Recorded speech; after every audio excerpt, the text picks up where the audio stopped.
you. Hey, I got something to say, people.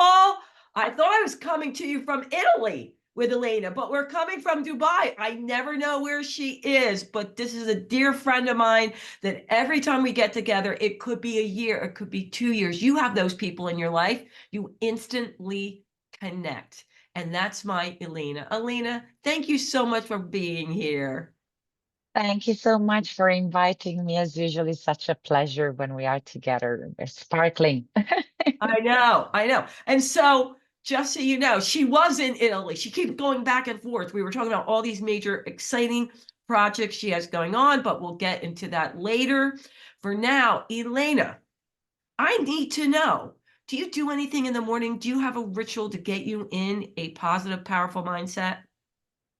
Absolutely. I'm kind to be extremely consistent every single morning before I even watch the phone, before I even do anything else, to really make sure that I check my body, starting from my root, my tummy, my stomach, my heart, my throat, my forehead, the top of my head. Maybe people that knows chakra might relate to that. And while I'm touching this part of the body, I'm really trying to breathe in it, feel conscious about, the fact that I am exist. I do feel, I do realize myself. I love and I'm loved. I speak and I listen. I see and I am seen, and I trust life to connect with the whole. So it's a kind of a reminder that we are made of many, many parts. And it's an awakening, from bottom to up, and say, okay, now I'm ready for my day. And I'm clicking with the rest of reality Yeah. before I do anything else. I love that you have the ritual. I mean, I have my ritual, but it's totally different. But it at the end of the day, it has the same result. And I call it my barest minimum. I'm not doing anything else before I do that. There could be more routines. There's times I write more in my journal and less, but I'm doing that, and it doesn't take long. So, how long does that whole routine take you? Usually it depends, when I'm touching myself in those points, if I feel I have a little bit of laziness or a little bit of discomfort, and maybe I will stay there a little bit longer. But on an average, it's a couple of minutes on each part of my body. So as there are seven of them, it might get to 15 minutes, but sometimes I don't have that much time. I just have 10 minutes. It really depends from the day, from how I Yeah. feel. The most important is that I get that response that, okay, yes, this part of my body is with me, it's responsive, and I'm attuned, with myself and what's around. Okay, we're going to pause right there, people, because that's huge. So listen to what Elena just said. And I could be guilty of it. I'm just going to confess. She hasn't just gone through the motions. Like, okay, in with love, in with health, in with joy, in peace. But okay, let's go. You actually tune in and listen to your body and what it's telling you. So give us an example, like you, one of the parts. If you feel this, what do you do? Just one small example. So, for example, what I'm working with lately is my throat, because I could see my voice is not that high pitch as usual. Maybe because I'm working a lot, traveling a lot, and this is potentially my weak area. And so, maybe I stayed there a little bit longer. I try to feel, is more the right, is more the left, it's Ah. more hot or is more cold. Um, do I feel any tension in it? So I really take a little bit of time to take that awareness, and eventually also saying, I just need you to distress, to relax, and maybe try to breathe and let the air, to soften and massage that part. The scope is really to make sure that I'm not holding on to any tension, and that I am balanced, and that I also give, a kind of echo to that part of my body, saying, okay, I feel you, I hear you, I'm aware. I'm aware that somehow you're trying to tell me something. Maybe not all the time I understand what is the message, but at least I try to connect and say, okay, I'm here. Um, I'm doing my part, you know. Yeah, Body is always trying to tell us things, and listening and understand is not that easy, but at least, you know, showing up for that type of yeah. relationship, I think it's important. I know how important it is, and I can tell you there are times I'm really in tune because I do know everything is a message, but then I know I can get wrapped up into I just want to ignore it. And by the way you check into each part, it really does cause you to pause versus me. Everything I'm doing is big picture. So, for example, before I got on, I said this is my allergy season, but I can feel how stuffed I am. So I sound different. But I didn't think of okay, yeah, tea, honey with tea, but is there something else the body is telling me because I'm congested and versus I'm feeling tight in the neck area instead of just going, okay, it's allergy season, go grab a tea. Yeah, you got my point, I guess. Yeah. It's Yeah. both. It's both. You know, I will still offer you a tea with honey and Yeah. lemon for sure. Yeah. But there's some, you know, I like always to see myself as made of many parts, you know. Of Mhm. course, we are whole, but the wholeness is also a result of us speaking to, giving space to, listening to all our parts, physically, emotionally, you know. Yeah. And, and I know this, when we think we don't have the time to deal with it or we don't want to deal with it or just ignore it, it builds up bigger. And so by tending to it in the beginning, we actually save time. It doesn't end up building up and we get sicker or more upset or stressed out by listening and dealing with it each and every day. Yeah, that's why I made it a routine, you know, because it's Yeah. also the discipline that stop you from saying, okay, no, today I'm not gonna do it. To be honest, I don't do it on Saturday. Because Saturday is the only day I allow myself to do nothing, you Yeah. know? I Yeah. don't put any schedule, I don't have any calendar, I don't watch at the phone. So I'm also allowing myself to stay, okay, whatever it is, you'll have time even during the day to check in. And I feel I didn't need it that, you know, every morning.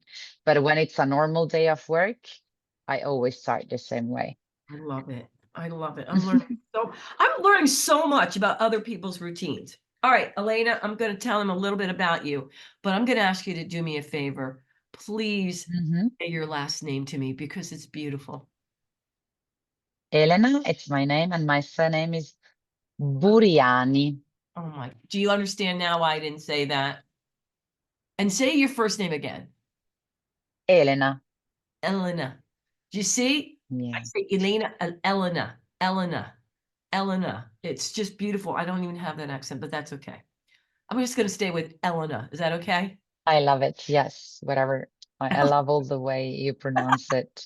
Carrie Elena is the co-founder and CEO of Leia Growing People, an international HR consulting, coaching, and training organization based in Dubai.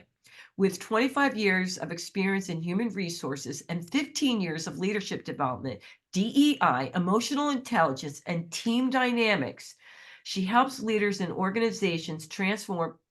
You know, by the way, that's a lot that you do. I was like reading that going, you, by the way, she walks the walk and talks the talks and trains constantly in it all the time. You're somebody that like just even your morning routine. All right. Where did I stop again? In team dynamics, she helps leaders, organizations transform presence into psychological safety and performance. A former dancer and theater performer, Elena blends movement, mindfulness, and business strategy to help people lead with authenticity, impact, and the ability of turning problems and conflicts in fulfillment and opportunity. Your power statement. True leadership begins in the body. When presence, purpose, and compassion align, and we accept and adapt to what is, our very being becomes a source of inspiration. Tell us why you picked that one. Well, so as you said, I think that my first signal always come from the body. You know, there are Yeah. people that maybe they get it more from the mind, they get it more from the emotions.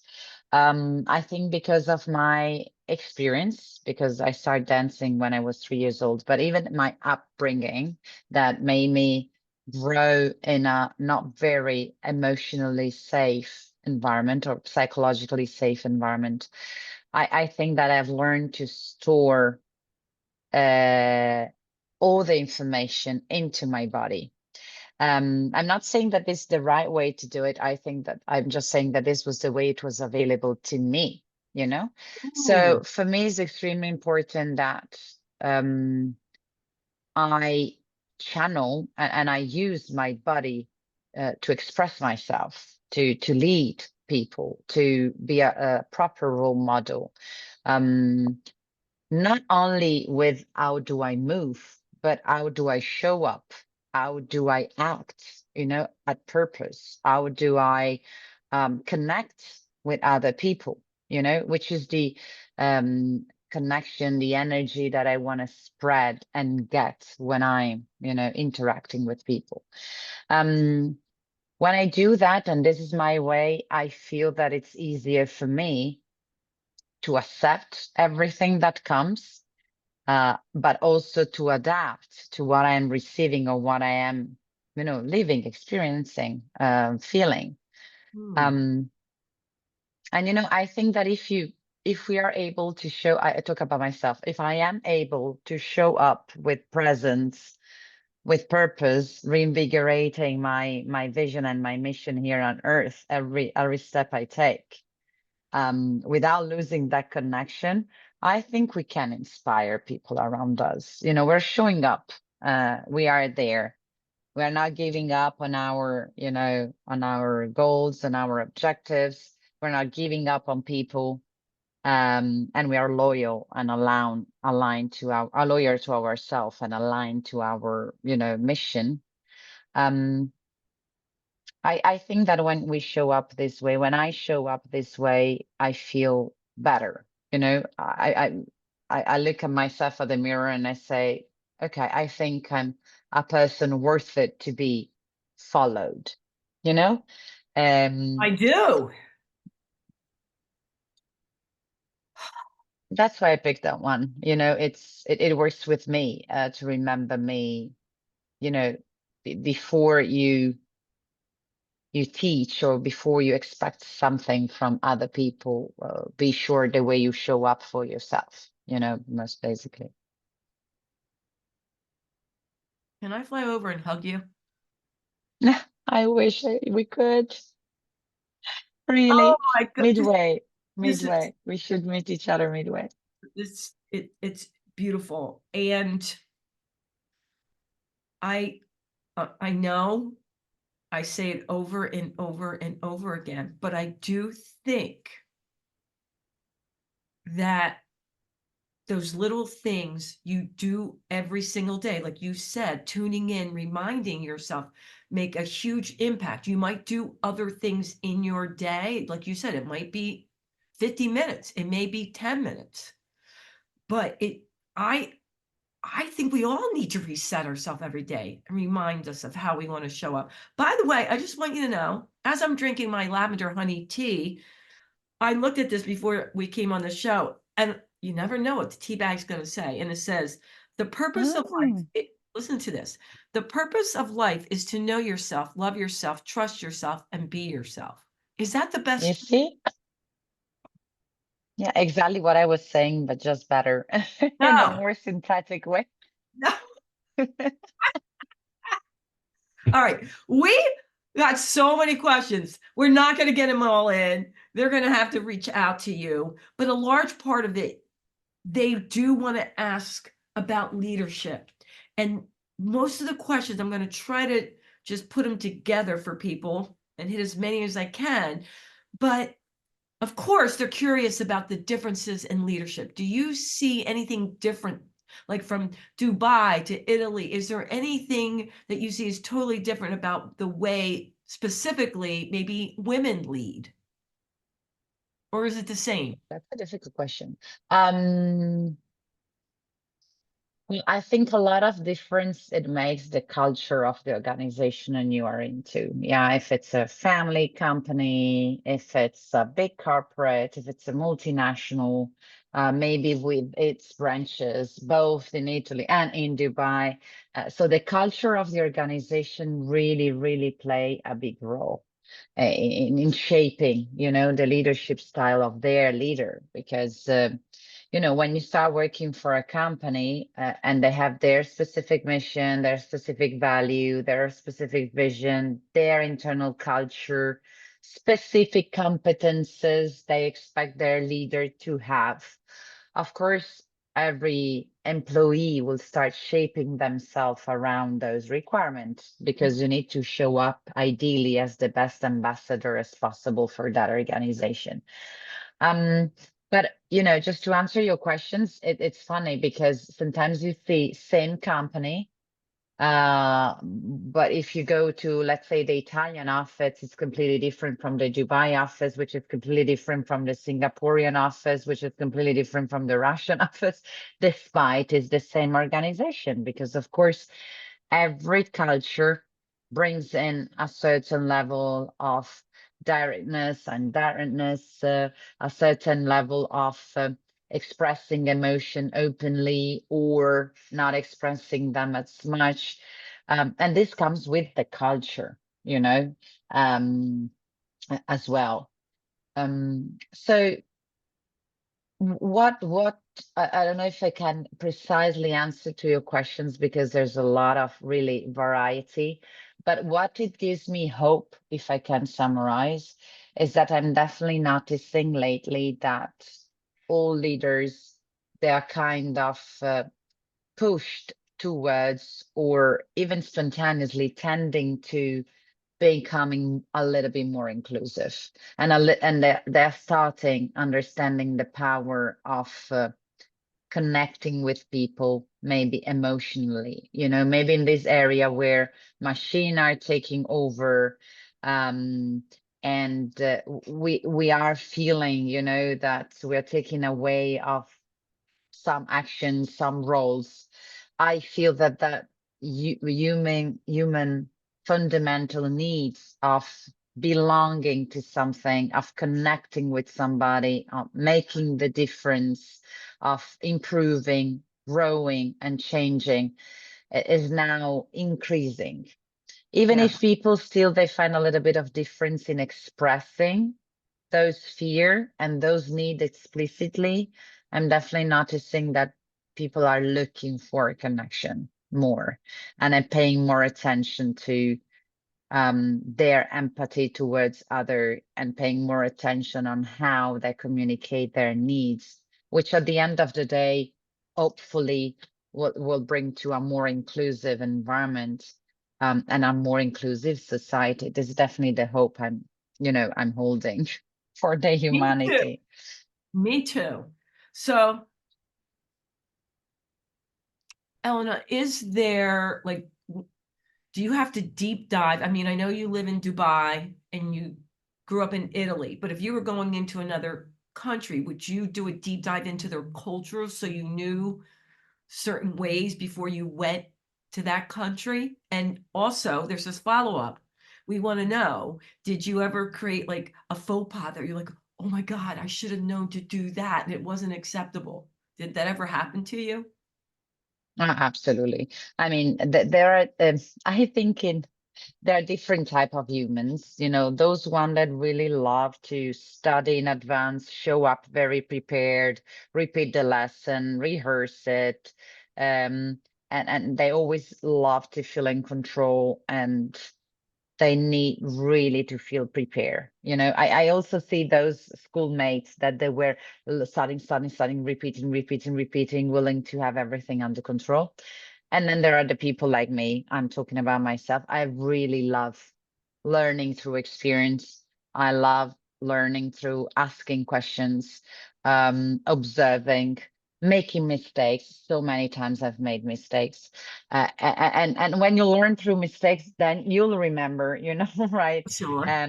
As stupid as, being here in Dubai in a training with mixed culture and having people come in and shaking your hands just to thank you at the end of the training. And then just because you were going with the habit, going towards a local Muslim person to almost shaking their hands, which they cannot do if they are a man with a woman, right? So you're like with the hands like this and like, oh damn, I made that wrong. But thanks God they're very respectful. If they cannot touch you, they put their hands on their stomach and they maybe, they bounce. So okay, I made a mistake, but they are very kind in not judging you for that, Yeah.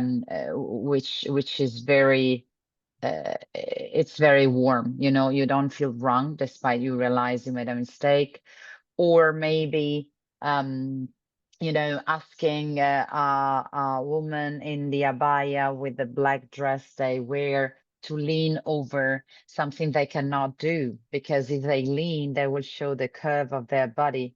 And that's the reason why they're wearing abaya, because nobody could see the shape of their body, like how big is their body, or how small is how curvy is the body under the dress. And and you keep learning with curiosity, definitely. um for me it's extremely hard when I have to deal with the more indirect way of communicating, because I'm very direct. And sometimes when I need to read in between the line and I'm not really understanding what the person is trying to say, I really need to manage my bias or my prejudice, because my head will immediately feeling that the person is making fun of me or that it's a bad person. Well, actually, it's just the way they are educated. And I really need to self-manage to don't take it personal and understand that there's simply a cultural diversity and not the intention of playing with words, but Yeah. it always happens from the perspective you're looking at from. But definitely it's never enough. I think you'll die trying to learn about culture, because we are so diverse. Yeah. And that's the beauty also of being curious and asking questions and be curious, literally like a child, as I always say in my classroom, act like a child. Don't assume Mm. just allow yourself to say, and why, and why, and why, and why. Can you explain what is this? What is that? Um, without being, of course, overwhelming, but with with the spontaneity and the authenticity of saying, I don't know, I made it wrong. Sorry, please teach me. Um, and Yeah. I think that people would appreciate your vulnerability or your curiosity and your openness in exploring and sharing eventually, because it might also be that they will ask you the same. How is for you, because Yeah. the same way you don't know their culture, it might be that they don't know yours. So it's an exchange. There's probably 5 podcasts in what you just said there, because I think it's something that I try to really embrace my life with. I am constantly wanting to learn about people and how they work and what makes them do things the way they do. And like you said, without judging it, like, or thinking, oh, even if there's not a cultural difference, there's human differences. And a lot of times, like, people are more direct and not direct, and trying to figure out why they think that way versus, which I have to catch myself at times, judging what they're thinking to be wrong, and not just really sitting there and trying to be with what they're saying and listen, really listening. And like you said, I think it's going to be an ongoing process. We're going to constantly Mm-mm. learn. But one thing you did say, and I think it's really important, and not that I'm It's not foolproof, but I do think you can sense somebody's heart, Elena, that you know when they really just want to discover and learn about you, and they're not trying to offend or hurt, and that they're really authentic, like, oh, I'm sorry, I did not know that. Because I'm more like you. I like to discover and learn. I don't study ahead. And I'm going to make a lot of mistakes, but I think they can tell that when you genuinely are caring for people. And like you said, you every single day are tuning in to love yourself and listen to yourself. And because you're doing that, you can do it for others and give space to that. And they must feel that from you. I mean, I feel it from you. It's in every ounce of your being. I know who you You are. are so sweet. No, I mean, it I, just permeates. Like you walk in a room and I could feel great human. Don't even open your mouth. It's just, and I'm sure they're, even though they may think, like you said at the beginning, maybe they're doing it subconscious, conscious. I do think people sense energy and they can tell, and facial expressions. you are so sweet. But I can maybe share with you what I came to understand uh, uh, with time. And I think I can resume that with a sentence that that questions that my husband always asks me. Is there something that you cannot accept? This is the questions that usually my husband asks me, and usually my answer is, I don't accept the fact that you don't accept. But I think that the fact that there is acceptance with no judgment, um, maybe is what made other things feel that they're kind of safe around me somehow. Or I get tell several times, I don't know why I'm telling you this. I never told this to anybody else. Because, literally, I think from the type of upbringing I got, that I was exposed to really interesting thing. I've learned to accept whatever, like I really learned to accept whatever. And for me, nothing is weird, nothing is strange. All the peculiarities, all the special gifts, all the uniqueness um, that every people brings, for me, are richness, are very, very valuable. Um, and I always see good intention behind every people action because, in my experience, in my life, I realized how bad previous experience or even trauma, they can really turn you in something you don't want to be, you know? Yeah. When you have this anger that gets yourself out of yourself, that made you become something you don't really like. And I have felt that feeling. And it was extremely hard to manage that anger and allow my true self to lead instead of, overreaction, bad emotion, prejudice, biases. And it's hard. So as I have been there, even when I see somebody showing up, let's say with a um, anger or angry behavior, I'm always trying not to see that the person is the anger. I'm always trying to detach the Mhm. person from their behavior and always find the good intention in the person. And eventually there are difficulties in managing something that life gave them. And maybe they don't have yet found the tools to manage it, you know? So I think acceptance really come from that. And without acceptance, there's no inclusion and mm, there's no cooperation, collaboration, co-creation, whatever it is that we are looking to create together. I think that comes with a lot of patience and wisdom, you know, because Indeed. it's hard, especially you just made me think of something like, is there something I don't accept? And when I see people not accepting others, Mama Bear goes in full force, uh, prejudice. unkind words, I mean, I come out, and there are times I can't tolerate it. And I think there's a balance of when I speak up and then trying to understand where it's come from. But I do think there are times when I don't become mama bear. And if I try to understand where it's come from, you can see the shift. But it takes a lot of patience.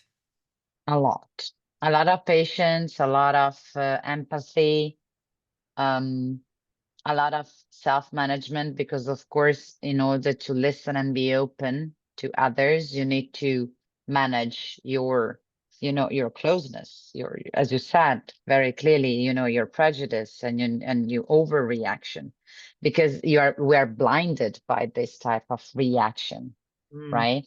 Um, and it takes, yes, patience, self-awareness, self-management, and it's not easy. I mean, of course, it's easy to say it much more than doing it. yeah.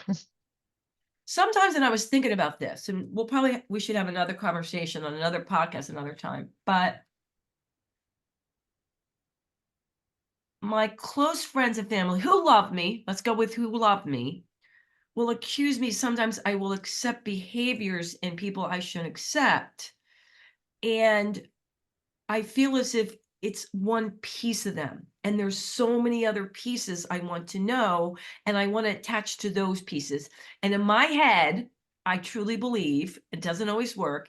If I show up with peace, love, and joy in abundance, maybe I can not change them, but influence and see that part of them more, and the other part dissipate. And I don't know, maybe sometimes I am a fool. I, there are probably times I am, but I've been that way my whole life. Like, okay, that's one piece. Now, there's people I don't want to hang out with. Love and release, and I'm not talking about that. But being able to tap into, well, what's their story? What is that piece? And can I just get this out of them? And a lot of times I think I don't, Elena, see the other pieces of them, is because I show up with so much joy and love for this piece. That's all I'm getting from them. I'm not saying they're not acting like that other places. And then the No, question I do is, see your I still point. be friends with that person if they're not like that when they're not with me? And I don't know the answer to that.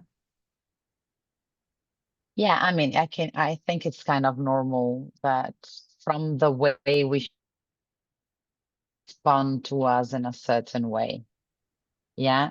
We will never get to know who is that real person, because somehow we are made in a way to adapt to who we have in front of us, um somehow. Yeah, I think it's an instinctive reaction, right?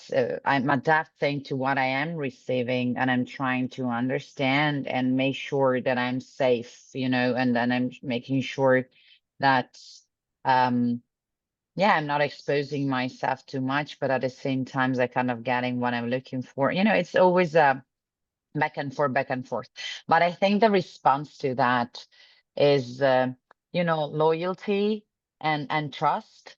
Mm, That kind of relationship that ideally are long lasting and that you build only through repetition, through seeing the person several times, through see the person in different contexts, so you can also observe them the way they are while they are with other people, the way they show up, how consistent they are, how credible they are, how responsible they are. So and those type of relationship you can only build through time. yeah, You know, you're right. that type of loyalty, it requires time, it requires repetition, it requires contrast and conflict, confrontations sometimes, it requires going through the chaos and find some norm to follow to then reach eventually you know performance, or to reach that level of trust that makes all the people involved in the relationship feeling safe, you know so my suggestion would be, yeah, maybe try to see those people more try to introduce them to others, see them in context, seeing them in different situation, and then maybe you will be able to experience them. I'm not saying 360 degrees, but at No, least I from a understand. broader perspective, you know. I love the way your mind works. Okay, so we're going to have to wrap up here. We weaved some of your tips in through the questions, but one thing that we haven't talked about recently on the show, and I want to make sure we get it in, is I love the way you say, start with the body before any meeting or decision. Take a deep breath, shake and reset yourself, ground your feet and open your posture. Your body informs you, leadership presence. That takes a minute. Not even, I would say. I think that, you know, even if you're stepping into that door of that meeting, having the capacity of saying, okay, I have already the hands on the handle, on the door handle, but let me breathe, you know, reset whatever that was before. Yeah. Even if we got a big phone, horrible phone call, a big argument, it's not going to be the fault of the person you're meeting after. So you need to be able to shake what it was, ground your feet, open up, you know, smiling. I always say, make your clavicle smile, you know. The clavicle are the bones up here to the side of your neck. Your clavicle is smiling and, you know, tune into what makes you feel strong. You know, this is how we show up as a leader when we are connecting to our strengths. Sometimes people, they also use, you know, connecting to your peak moment, maybe a moment in your life where you really felt wow that you could, you know, felt like a goddess or a god. Yeah. Sometimes also just tuning in that energy and let go of all the rest. It's a good way to step into something important. I like it. All right. So one more real quick. I know. I'm going to get it in because it's been a big topic with some of my pals. They don't like the word criticism.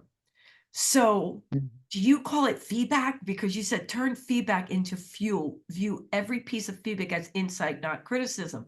So this has been a hot topic over here with my peeps. They just want to rename it. Like, would you like some feedback? Versus when you say even constructive criticism, you still hear criticism. I don't know. What do you think? Yeah, I think that unfortunately, maybe because so many people gave us wrong feedback or disruptive feedback and not that much constructive, mm, that when we think about feedback, we always think about, oh, oops, I've done something wrong. Oops, I will be judged. Oops, okay, now what will be about me? But I'm trying to instill in my client that we should be, you know, how to say, we should be hungry for criticism, you know, like as we are for chocolate, as we are for something we do really, really like, because it's the fuel for your growth. You know, how can we improve if nobody will tell us, hey, look, this is how it looked to me. This is how it makes me feel. This was the impact on me, the impact on the team, the impact on the organization, allowing me to expand my perspective. Because, of course, we're blinded by our own way of seeing things. Um, so I think that the more we practice in giving correct feedback, the more we see how, thanks to proper given feedback, people can improve, the more we will feel that we also want a little bit of this. Yeah. So Yes. Yes. my invitation would be start learning how to give proper feedback so you'll see how much you can impact people improvement by really giving spot on feedback that starts with the humility, that start with vulnerability, that start with authenticity, that start with specificity as well, because I cannot say a feedback that is not, I don't like you. What feedback is this? Like, do you need to be specific? Start with the approach of asking, getting curious. How do you see this? How was this impacting you? What was the outcome you were expecting? And then lately sharing, how that made me feel. How did I feel about that? Yeah. Using the I and not saying because you made me feel. No, it's not about the other making you feel anything. Were you choosing to feel that way? And then eventually co-creating a solution and an action plan. So when feedback are giving that way, with a good intention, with the co-creation approach, with the instilling in the other person a proper accountability without telling you should do this, you should do that. I didn't like this because I wanted you to do that. This is, self-centric. But the feedback is not for you to express yourself. The feedback is for the other person to Yeah. grow, you know? So the more we learn to give good feedback, the more we would love people to give us feedback. And in case they're not able to give Oh, us that's true. feedback, we can teach them how to give us feedback, you know? But feedback are important. Oh, I If agree. not, we are crazy balls spinning around. Who will stop us? Who will tell us not this way, not that way. This is my space. Stay in your space. I mean, we need consistent feedback to making sure that we are respecting people around us. We're expecting procedures. We're expecting rules, practices, structure, processes. Nobody born learned, nobody born aware with all the knowledge. So the only way to refine it is through feedback. So be hungry of feedback, eat as many feedback as you can. I It's the don't want best to just be a diet. spinning bowl. It's the best diet. Oh my God, Zero I love it. calorie. We have to wrap up. Before we go, I know. I know I'm sad. I mean, I'm already trying to push my next appointment. Like, is there anything we didn't get in that you really want to get in besides how they can find you? Um, well, I would say, just please, if you haven't done that yet, make sure you really discover what are the gifts you came on earth with and try really as much as you can to operate through those gifts in order to transform them in talent, in order to transform them in strength. And this will be your signature, everywhere you go, uh, people will wait for you because they'll know you will bring that on the table, and please make sure you show up through your strength and not through what people wants you to be, so be your uniqueness, be your own gift. That's what I would say to wrap it up. I love it. All right. Now, where can they find you? How can they reach you? So please reach out to me on LinkedIn, on the Leah Growing People website, LEA growingpeople.com. You can find my profile together with all the profile of the people working with me. And even my email if you want it, which is elena@leagrowingpeople.com. So very easy to remember. And on LinkedIn. If not, they can ask you and you can share my contact. I will share. Elena, thank My you for being direct on the phone number. show. It's been so freaking awesome. I'm doing my happy I dance. love you You so can't see much. me. My head got something to say, people. Come on. You know you're going to want to share it, like it, and rate it, and send it to at least one person in your life, if not three. We would really appreciate it. And until next time, Elena, thank you. And toodles. Bye, everybody. Thank you. Thank you so much. Bye, everyone.